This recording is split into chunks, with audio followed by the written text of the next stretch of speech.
Habang inaaraw-araw ng mga Duterte vloggers ang paninira kay PBBM, mga Duterte naman na nadidiin.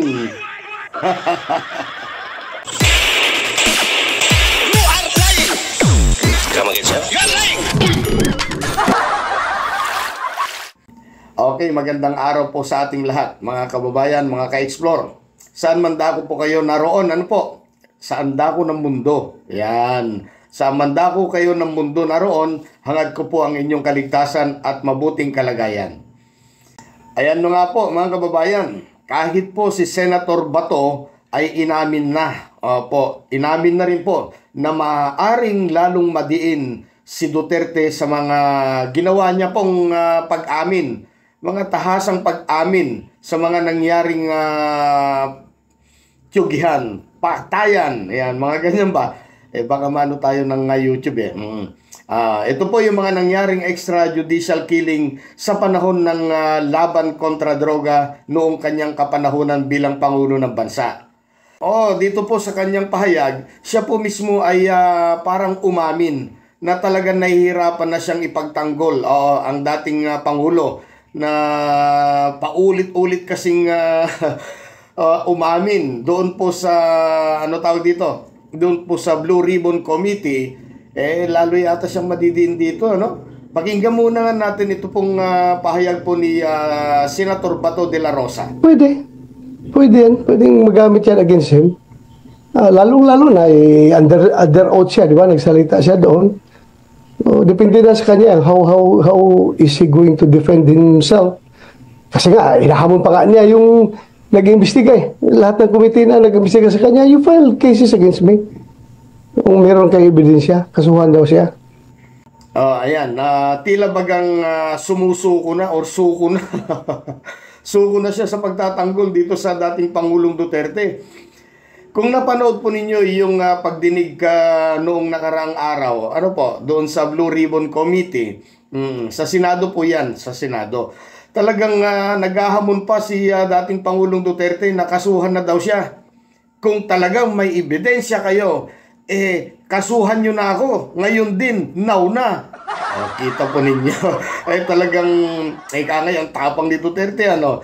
Pwede bang gamiting ebidensya ang kanyang mga testimonya doon para kangay sampahan siya ng kaso? Yan po ang aabangan po natin yan sa Department of Justice. Dahil sila naman po ang magdedetermina po niyan. Ano po? Total, maiksi lang naman po ang bidyong to. Kaya saglitan natin itong si BP Inday. Natila napahiya na naman po.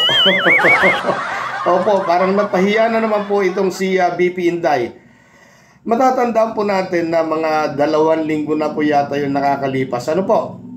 Mga 2 linggo na po nung sinabi po ni Inday na ipapahukay niya ang labi ng dating Pangulong Marcos Senior para itapon sa West Philippine Sea. Yan po ay pinatulan po ng 2 batang Marcos. Pero ang ating presidente, si BBM po, nanatiling kalmado at hindi pinansin ang mga patutsyadang yan ng ating Vice Presidente. Pero kahapon, nako, pagkatapos po ng maikling programa sa puntod po ng dating Pangulong Marcos Sr., sa libingan po ng mga bayani, muli na naman po kinulit itong si PBBM na itanong na naman po pilit itong sinabi ni Inday Sara at pilit na hinihingan ng reaksyon si PBBM tungkol nga po dito. Yung mga binitawang salita po ni BP Inday, sumagot na po. Sumagot na si PBBM. At sigurado po, pahiya na naman po dito si Inday. Nako, hindi na siya pinapansin ni PBBM. Wala na. Totally. Parang hindi na siya kilala. Ang sagot lamang, napakaiksing sagot ni PBBM ay, I'd rather not. Very professional pa rin sumagot yung ating Pangulo, Yan ang sagot ni PBBM at sa aking palagay naman, tama lang po yun. Para hindi na po lumaki yung issue. Dahil wala naman talagang kakwenta-kwenta ito Ganyan po ka-professional, ganyan po katalino ang Pangulo. Papatulan ba naman niya yan? yung naging asal po ni Inday. Oo, nadaig pa yung mga bata na kalabit tenga kung tawagin. Kalabit tenga, suntukan na. Oo.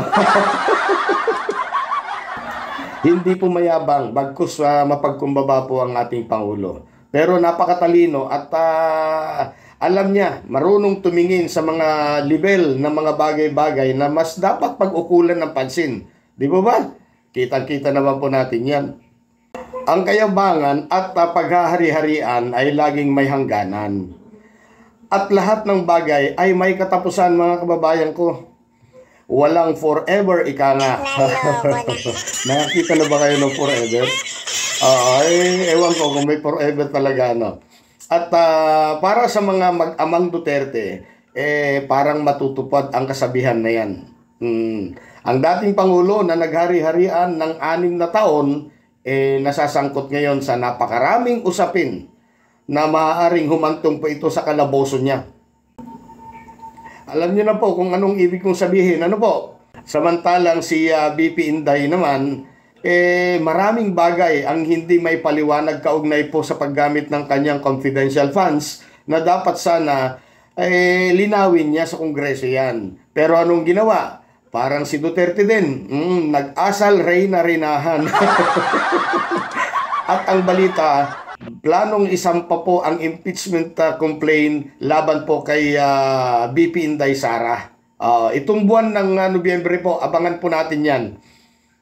At isa pa, nanganganib din pala itong si BP Sara na mapatalsik sa kanyang pwesto bilang pangalawang Pangulo dahil maaaring ikategorya daw na maging grounds ang betrayal of public trust at graft and corruption laban sa pangalawang Pangulo. Naloko na. Ay, nako. Pansinin po ninyo mga kababayan. Ito po ay napansin ko. Habang inaaraw-araw ng mga Duterte vloggers ang paninira kay PBBM, mga Duterte naman ang lalong nadidiin. Pansin ko talaga yan. Tignan po ninyo mga kababayan. Lalong tumataas ang bilang ng mga Pilipinong nagtitiwala sa Pangulo. Samantalang lagapak naman si BP Inday. Ayan, tuloy. Hala, sige pa. Tuloy lang ang paninira at sigurado matutuluyan ng lumubog ang kanilang bangka. Abangan na lang po natin. So yan lamang po muna mga kababayan. Tayo po'y mag-abang-abang sa mga susunod na magaganda at hindi magandang balita. Okay?